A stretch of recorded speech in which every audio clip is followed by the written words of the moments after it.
আজকে আপনাদের সাথে শেয়ার করব একটা পুরাতন শালকে কিভাবে নতুনভাবে রিক্রিয়েট করতে পারেন।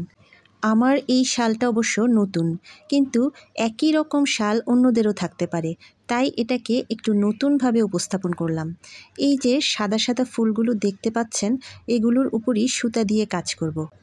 আপনাদেরও যদি এরকমের মধ্যে শাল থাকে, তাহলে আপনারাও সুতা দিয়ে আমার মতো কাজ করে অন্যদের থেকে একটু ব্যতিক্রমী শাল বা চাদর গায়ে দিতে পারবেন।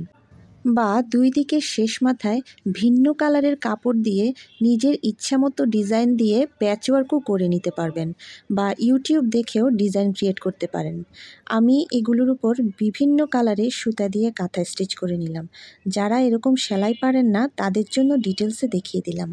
এই স্টিচটা এতটাও কঠিন না, যারা পারেন তাদের জন্য তো কোনো ব্যাপারই না।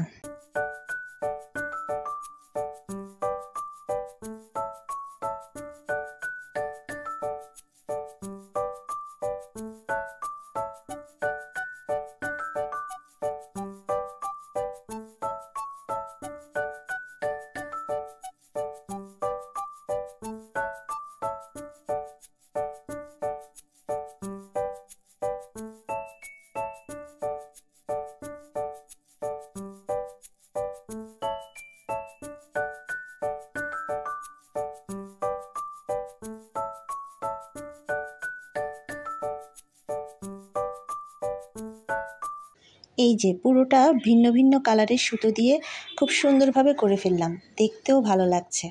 তারপর চিন্তা করলাম কয়েকটা ছবি তুলে রাখি, তাই পরক্ষণেই ক্লিক ক্লিক ক্লিক